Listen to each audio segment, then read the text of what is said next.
कमलेश पटेल और आज एक नए टॉपिक के साथ आपके सामने आया हूं। आज का टॉपिक बहुत ही यूनिक, बहुत ही इंपॉर्टेंट होने वाला है।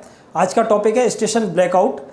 स्टेशन ब्लैकआउट क्या होता है, स्टेशन ब्लैकआउट के क्या ऑब्जेक्टिव्स होते हैं और क्या एक्शंस लिए जाते हैं डिफरेंट एरियाज़ में, boiler, turbine and generator side में, इन सभी को एक्सप्लेन करूँगा। तो आज का वीडियो सभी लोगों के लिए इंपॉर्टेंट होने वाला है जो स्मॉल साइज़ या मीडियम साइज़ या लार्ज साइज़ पावर प्लांट में वर्क करते हैं। तो चलिए डेफिनेशन से स्टार्ट करेंगे। वीडियो थोड़ा लंबा हो सकता है तो प्लीज़ वीडियो में बने रहें सो दैट आप डिटेल से पूरा डिस्क्रिप्शन समझ सकें, क्या एक्शन होते हैं, क्या एक्शन लिए जाते हैं। Station blackout, thermal power plants are generated electricity and their generator export it to the grid through transmission lines. In any condition, if generator and transmission lines, those are connected to thermal power plant, get tripped together so that AC power failures occurred in the thermal power plant, this condition is called station blackout. अगर हम totality में एक single sentence में बोलें तो जो total AC power का failure है थर्मल पावर प्लांट में, उसको बोलते हैं स्टेशन ब्लैकआउट. अभी इस डायग्राम के साथ मैं आपको एक्सप्लेन करूँगा तो ईजिली अंडरस्टैंड हो जाएगा. ये थर्मल पावर प्लांट का एक लाइन डायग्राम है. यहाँ पर बॉयलर है, टरबाइन, ये जनरेटर है. सपोज ये 600 मेगावाट का ये स्टेशन है.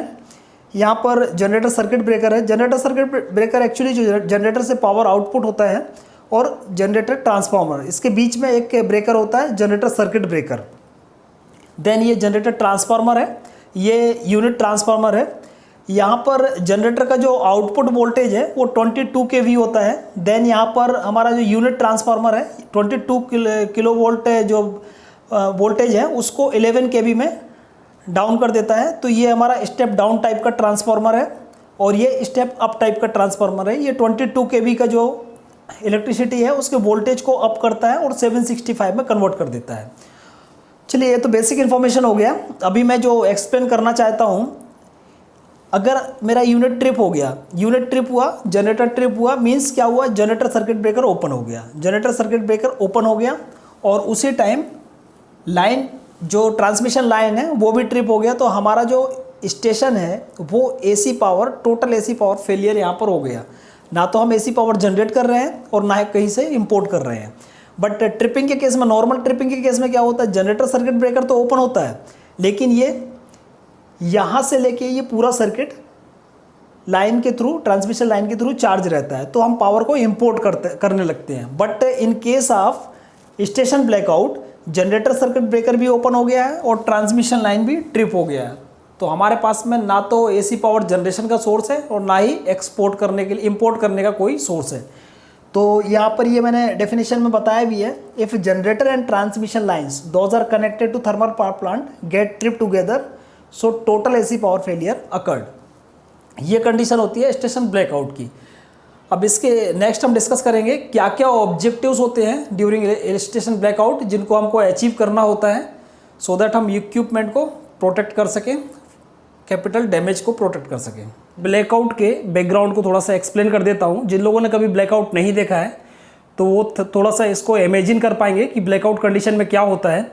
ब्लैकआउट कंडीशन में हमारा जितना भी एसी ड्राइव चल रहा था, boiler, auxiliary, ID, FD, PA fan और कोल पल्वराइज़र, एपीएच का मोटर, स्कैनर, एयर फैन और टीजी साइड में हमारा सीईपी, एमडीबीएफपी या TDBFP, ACW pump, seal oil pump, AC, CW pump, FOPH में एलडीओ फॉरवर्डिंग पंप और सीएचपी साइड में जितना भी बेल्ट, कन्वेयर, क्रशर और वैगन, ट्रिपलर, जो भी सिस्टम चल रहा था सभी एसी से चलने वाला सिस्टम ट्रिप कर जाएगा. अब अगर ये ब्लैकआउट डे टाइम में होता है तो थोड़ा सा इजी हो जाता है सिस्टम को नॉर्मल करना, पावर रिस्टोर करना. बट अगर ब्लैकआउट नाइट टाइम में होता है तो काफ़ी चैलेंजिंग हो जाता है, काफ़ी क्रिटिकल हो जाता है. तो उस समय के लिए हमको हमेशा ध्यान रखना चाहिए कि हमारा जो डीसी लाइटिंग है वो अवेलेबल रहे जिससे प्रॉपर इल्यूमिनेशन मिल सके और हमारे पास में जो टॉर्चेस वगैरह हैं उनको हम चार्ज करके रखें. चलिए, ये तो सब हो गया. अभी स्टार्ट करते हैं कि हमको ब्लैकआउट में क्या एक्शन लेने हैं. टू द पॉइंट बात करूंगा, एक एक पॉइंट डिस्क्राइब करूंगा. बहुत ही मीनिंगफुल, बहुत ही यूजफुल होने वाला है ये video. To protect, main objectives क्या है, हमको क्या ऑब्जेक्टिव अचीव करना है ड्यूरिंग ब्लैकआउट. फर्स्ट है to protect turbine bearing from oil starvation and consequent damage to bearing. हमारा अभी जब टरबाइन ट्रिप हो गया है तो उस कंडीशन में डेफिनेटली हमारा एमओपी जो है वो ऑफलोड हो गया है और हमारा एलओपी या एओपी जो है टरबाइन का वो अवेलेबल नहीं है। अब हमारे पास लुब्रिकेशन के लिए एक ही सोर्स है, वो है ईओपी, इमरजेंसी ऑयल पंप, जो कि डीसी ड्रिवन होता है, डीसी की मोटर ड्रिवन होता है। तो रिस्पॉन्सिबिलिटी है टरबाइन डेस्क इंजीनियर का कि वो इंश्योर करे DC EOP is started in auto at header pressure less than 1.1 kg per centimeter square, otherwise started manually or start it from local panel, और after starting DC EOP header pressure must be more than 2.6 kg per centimeter square। तो desk engineer का responsibility रहेगा कि इसका auto pickup check करना है, auto pickup हुआ है, अगर नहीं हुआ है और प्रेशर लेस देन 1.1 आ गया है तो DC EOP के मैनुअली स्टार्ट करेंगे, और मैनुअली स्टार्ट नहीं हो रहा है तो जो टरबाइन फील्ड इंजीनियर है उसको इंस्ट्रक्ट करेंगे कि इमीडिएटली डीसी पैनल से, जो डीसी ईओपी का लोकल पैनल है वहाँ से डीसी ईओपी को स्टार्ट करें। ये फर्स्ट पॉइंट हो गया। ये टरबाइन डेस्क इंजीनियर और टरबाइन फील्ड ऑपरेटर का रिस्पॉन्सिबिलिटी है। पहले मैं टरबाइन साइड की पूरी इमरजेंसी को डिस्कस कर देता हूँ, उसके बाद में बॉयलर साइड को ले लेंगे जिससे मिक्सअप नहीं होगा। To prevent H2 escaping through generator seals, जो हमारे लार्ज साइज पावर प्लांट है 250 मेगावाट एंड अबव, इन सभी में जनरेटर का हाइड्रोजन कूलिंग होता है, जनरेटर की केसिंग में हाइड्रोजन होता है। तो एक्चुअली क्या होता है कि हाइड्रोजन एक्सप्लोजिव है। अगर 85% तक हाइड्रोजन का प्योरिटी आ जाता है, मीन्स से 85% hydrogen, less than 85% hydrogen and rest of air, तो इस कंडीशन में एक्सप्लोजिव हो जाता है। तो अगर हमारा यूनिट ब्लैकआउट हुआ है तो उस समय जो सील ऑयल के लिए जो सील ऑयल पंप प्रोवाइड किया गया है जनरेटर और टरबाइन एंड साइड में, जो कि सील करके रखता है, हाइड्रोजन को बाहर रिमूव नहीं होने देता है, एस्केप नहीं होने देता है। तो उस कंडीशन में हमारा डीसी एसओपी ट्रिप हो गया है। अभी हम देखेंगे डीसी जो एसी एसओपी ट्रिप हो गया, sorry, DC SOP is started in auto, otherwise start manually or from local panel, also ensure sufficient DP more than 1.2 kg पर centimetre square both side. Both side से मतलब है generator का जो दोनों side है, एक टरबाइन एंड होता है जनरेटर का, एक एक्साइटर एंड होता है, तो इन दोनों साइड में सीलिंग होता है, ऑयल से सीलिंग होता है। ये 1.2 kg जो प्रेशर आप यहाँ पे देख रहे हैं, ये एक्चुअली क्या है, जब हमारा सील ऑयल का सिस्टम हाइड्रोजन के, सील ऑयल का जो प्रेशर है वो हाइड्रोजन के प्रेशर से 1.2 kg अबव रहेगा, तो उस केस में हमारा हाइड्रोजन के लीकेज को या हाइड्रोजन को एस्केप होने से सील ऑयल रोक पाएगा। इस पंप को स्टार्ट करना डीसी एसओपी को, और नहीं होता है स्टार्ट तो मैनुअली स्टार्ट करना है। डीसी सील ऑयल पंप को देखना है कि ये स्टार्ट हुआ है या नहीं हुआ है। अगर नहीं होता है तो मैनुअली स्टार्ट करना है, और मैनुअली स्टार्ट नहीं होता है तो लोकल ऑपरेटर को इंस्ट्रक्ट करना है कि इमीडिएटली फील्ड में स्टार्ट करें, जिससे हमारा हाइड्रोजन को एस्केप होने से हम प्रिवेंट कर सकते। ब्लैकआउट में नेक्स्ट ऑब्जेक्टिव है, in case of total collapse of seal oil system of generator purge hydrogen with CO2। Actually अगर हमारा DC seal oil pump pickup नहीं करता है या डीसीएस और फील्ड पैनल से स्टार्ट नहीं होता है, तो इस केस में हमको हाइड्रोजन को पर्ज आउट करना है। अदरवाइज़ क्या होगा कि जनरेटर के दोनों ही ग्लैंड पर जो सीलिंग था सील ऑयल का वो तो डिस्टर्ब हो गया है, तो हमारा हाइड्रोजन एस्केप करेगा, और हाइड्रोजन जो है अगर 85% से कम प्योरिटी अगर हाइड्रोजन का रहता है तो हाइड्रोजन एक्सप्लोजिव है। तो इसको प्रिवेंट करने के लिए अभी टरबाइन डेस्क इंजीनियर इंस्ट्रक्ट करेगा फील्ड ऑपरेटर को हाइड्रोजन को पर्ज आउट करने के लिए। In this case instruct local operator to purge out hydrogen with CO2, and ये पर्जिंग कब तक करना है, till CO2 purity more than 95%। Purge out तब तक करना है जब तक CO2 का प्योरिटी मोर देन 95% नहीं आ जाता है। इस प्योरिटी में अभी ये सेफ रहेगा। नेक्स्ट है to protect both TDBFP bearing from oil starvation and consequently to damage bearing. जिस तरह से हमारा मेन टरबाइन का ऑयल स्टारवेशन को हम अवॉइड करने के लिए डीसी EOP स्टार्ट करते हैं, इसी तरह से हमारा दोनों TDBFP का मेन जो हमारा AOP है, AC EOP, वो तो ट्रिप हो गया है, तो हमको डीसी EOP को स्टार्ट करना है। डीसी EOP या both TDBFP started, otherwise start manually from DCS, otherwise start from local panel. Next है to save LP turbine diaphragm from rupture. ये वेरी इंपॉर्टेंट पॉइंट है। रप्चर डिस्क के LP diaphragm का rupture disc क्यों damage होता है, क्योंकि हमारा अभी इस केस में दोनों CW पंप ट्रिप हो जाता है, सर्कुलेटिंग वाटर पंप ट्रिप हो गया तो किसी तरह का कूलिंग हमारे कंडेंसर में नहीं हो रहा है। तो हमको ट्राई करना है कि जितना भी जो ड्रेन है फ्लैश टैंक के थ्रू या डायरेक्ट जो कंडेंसर के लिए जा रहा है LP बाईपास के थ्रू, तो इन सबको हमको क्लोज करना है। अदरवाइज़ क्या होगा, कूलिंग वाटर की एब्सेंस में ये स्टीम जो है वो प्रेशराइज होना स्टार्ट हो जाएगा और इसके प्रेशराइज होने से हमारा रप्चर डिस्क जो है वो डैमेज हो सकता है। तो ट्राई करना है हमको कि जितने भी सोर्स हैं, isolate gland sealing of main turbine and both TDBFP before vacuum killing to avoid coasting down of turbine. ये पॉइंट तो हो गया कि हमको टरबाइन का कॉस्टिंग डाउन को अवॉइड करना है, इसलिए हमको ग्लैंड सीलिंग बंद करना है। उसका दूसरा रीज़न ये भी है कि इसके जो ड्रेन है वो हमारा फ्लैश टैंक के थ्रू कंडेंसर में जाते हैं, तो वहाँ पर स्टीम क्या करेगी, स्टीम प्रेशराइज होगी और प्रेशराइज होगी तो क्या होगा, वैक्यूम डिस्टर्ब हो जाएगा, वैक्यूम किल हो जाएगा और हमारे टरबाइन के कॉस्टिंग डाउन को ये क्या करेगा, अफेक्टेड कर देगा, कॉस्टिंग डाउन टाइम को कम कर देगा। HP LP बाईपास को क्लोज करना है और जितने भी लाइन ड्रेन्स जितने भी फ्लैश टैंक के लिए जा रहे हैं उन सबको क्लोज करना है। वैक्यूम ब्रेकर को हमको ओपन करना है। जब हमारा वैक्यूम लेस देन 0.6 आ जाएगा तो उस केस में हमको क्या करना है, वैक्यूम ब्रेकर को ओपन कर देना है। और इस केस में क्या होगा, वैक्यूम ब्रेकर को मैनुअली ओपन करना पड़ेगा। वैक्यूम ब्रेकर जो है वो DCS से ओपन नहीं होगा, लोकल से ओपन करना पड़ेगा, क्योंकि इसका जो ऑपरेशन है इसके लिए एयर का रिक्वायरमेंट रहता है और एयर हमारे पास अभी नॉट अवेलेबल हो गया, हमारे कंप्रेसर ट्रिप हो गए हैं। तो नेक्स्ट ऑब्जेक्टिव है to provide illumination at various working areas. अगर ब्लैकआउट नाइट टाइम में होता है तो उस समय इल्यूमिनेशन का बहुत प्रॉब्लम रहता है। तो डेस्क इंजीनियर्स को इंश्योर करना है कि जो फील्ड ऑपरेटर हैं उनके पास में टॉर्च और उस एरिया का जो DC लाइटिंग है वो ऑन हुआ है या नहीं हुआ है। नेक्स्ट पॉइंट है to be ready fire fighting system at boiler area, FOPH area, diesel fire hydrant at BOP area. अगर हमारा ब्लैकआउट कंडीशन में कोई फायर इंसिडेंट होता है तो उससे को कंट्रोल करने के लिए इंश्योर करना है कि जो हमारा डीजल फायर हाइड्रेंट पंप है, डीजल फायर बूस्टर पंप है बॉयलर एरिया का और FOPH एरिया का डीजल फोम पंप, इनको रनिंग इंश्योर करना है कि इनका डीजल लेवल नॉर्मल हो और हमारे पास में प्रॉपर स्टॉक होना चाहिए अगर लॉन्ग टाइम तक ये पंप रन करते हैं, सो दैट लेवल का कोई इशू ना हो। चलिए नेक्स्ट पॉइंट, एरिया में जो एक्शन लेना है ड्यूरिंग ब्लैकआउट कंडीशन, तो इसके लिए रिस्पॉन्सिबल पर्सन होंगे बॉयलर डेस्क इंजीनियर और बॉयलर फील्ड ऑपरेटर।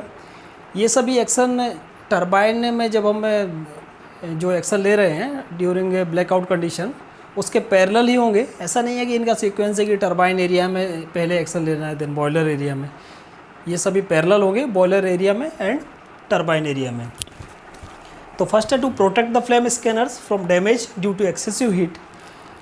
जब हमारा बॉयलर ट्रिप हो जाता है तो उस समय AC स्कैनर एयर फैन जो है वो भी ट्रिप हो जाएगा। AC scanner air fan scanner की कूलिंग के लिए कंटिन्यू एयर सप्लाई करता है।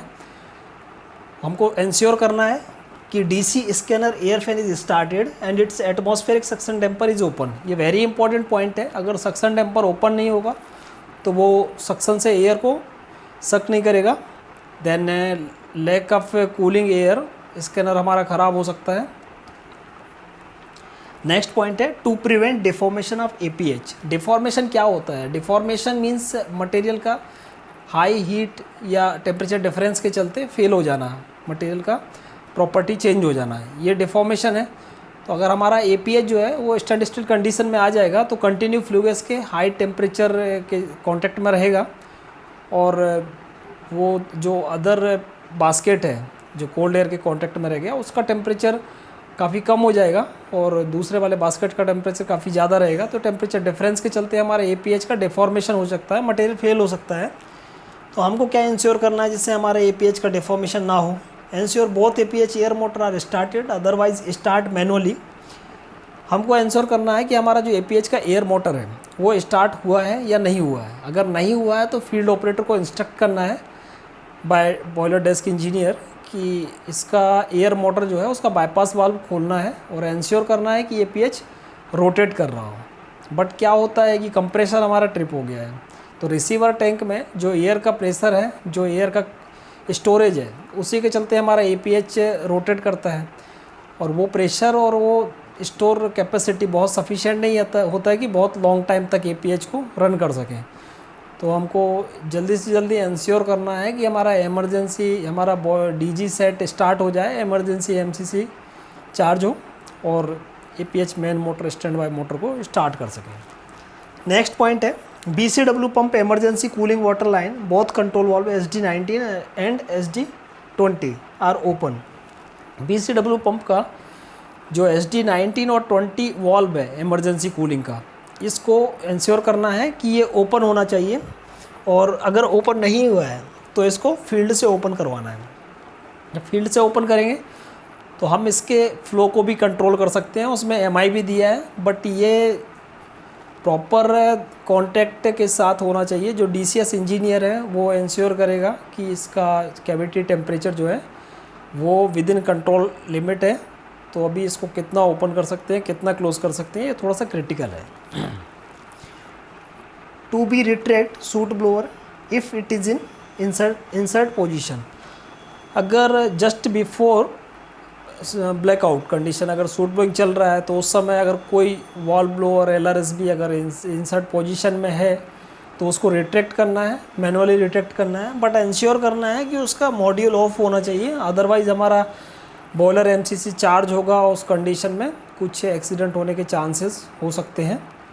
तो ये बॉयलर साइड के एक्शन है जो before DG set starting during blackout condition हमको ये सब एक्शन लेना है। चेक करेंगे DG सेट इज़ स्टार्टेड, ये रिस्पॉन्सिबिलिटी है turbine engineer and electrical field operator का। If DG set does not start in auto, start from DCS और ECP, otherwise start from local. और इंश्योर करेंगे कि DG सेट का जो फील्ड ब्रेकर है और इमरजेंसी MCC का इनकमर ये क्लोज होना चाहिए इमरजेंसी MCC को चार्ज करने के लिए। अगर इनकमर क्लोज नहीं होता है तो मैनुअली क्लोज करना है। नेक्स्ट पॉइंट में चेक करेंगे हेल्दीनेस ऑफ इमरजेंसी बोर्ड। जो इमरजेंसी बोर्ड है उसका वोल्टेज चेक करेंगे। अगर वोल्टेज का लेवल 415 वोल्ट 412 वोल्ट इस तरह से आ रहा है तो हमारा इमरजेंसी बोर्ड चार्ज हो गया है और हेल्दी कंडीशन में है। नेक्स्ट पॉइंट में after restoration of emergency board start following. TG का जो AOP B है OVF 1 और 2, TG JOP B during TG coasting down at 510 RPM, इस तरह से RPM आएगा तब हमारा ये हमको इंश्योर कर लेना है कि TG JOP B स्टार्ट हो गया है। AC seal oil pump B, TDBFP A और B का LOP B, TDBFP का JOP। इस तरह से ये देख रहे हैं कि जितने भी पंप है ये बॉम्बे साइड के पंप जो हैं वो इमरजेंसी बोर्ड पर है, इसलिए यहाँ पर मेंशन किया हुआ है। After successfully starting of AC LOP and JOP stop DC pump to avoid motor heating. Actually जो DC मोटर हैं लॉन्ग रन अगर ना हो उनका तो सही है, क्योंकि लॉन्ग रनिंग कंडीशन में लंबे टाइम तक अगर DC मोटर रन करता है तो मोटर का हीटिंग होता है। इसलिए हमको इंश्योर करना है कि जितना जल्दी हमारा इमरजेंसी बोर्ड चार्ज हो जाता है हम अपने जितने ड्राइव हैं AC ड्राइव से LOP और JOP इनको स्टार्ट कर लें और DC पंप को ऑफ करके stand by charge turbine valve ACDB and boiler valve and damper MCC। ये रिस्पॉन्सिबिलिटी है इलेक्ट्रिकल फील्ड ऑपरेटर का कि इंश्योर करेगा कि दोनों MCC चार्ज हुआ है या नहीं हुआ है। बॉयलर MCC चार्ज होने के बाद में बॉयलर MSSB 1 एंड 2 को क्लोज करेंगे। बॉयलर MSSB का पावर जो है ऑन हो गया है तो डेस्क इंजीनियर इसको क्लोज करेगा पावर सप्लाई ऑन होने के बाद। Ensure power supply of barring gear valve of main turbine and both TDBFP is on. Ensure charging of battery bank and charging of UPS battery bank. Actually blackout condition में सभी DC drive continue run करते हैं तो उसमें battery bank हमारा drain हो जाता है। तो एज सून एज हमारा इमरजेंसी बोर्ड चार्ज होता है हमको इंश्योर करना है कि बैटरी प्रॉपर वे में चार्ज हो रहा है बैटरी बैंक, इसका चार्जिंग इंश्योर करना है। तो इस तरह से ये ब्लैकआउट का पूरा टॉपिक कंप्लीट होता है। इसके बाद पावर सप्लाई ऑन होने के बाद में हमारा TDBFP को बारिंग में ले लेंगे, दोनों TDBFP को बारिंग गियर MOB ओपन करके मेन टरबाइन का बारिंग गियर MOB ओपन करेंगे और टरबाइन बारिंग में आ जाएगा। तो ये ब्लैकआउट की इमरजेंसी कंडीशन मैंने पूरी एक्सप्लेन की। और जो चार्जिंग पावर सप्लाई चार्ज करना, इसके रिस्टोर पावर रिस्टोर करना, इसका एक सेपरेट वीडियो बनाऊंगा। वीडियो बहुत लंबा हो जाएगा तो इस तरह से ये मैंने पूरा एक्सप्लेन किया। अगर वीडियो अच्छा लगा हो तो लाइक करें, शेयर करें और चैनल को सब्सक्राइब करें। थैंक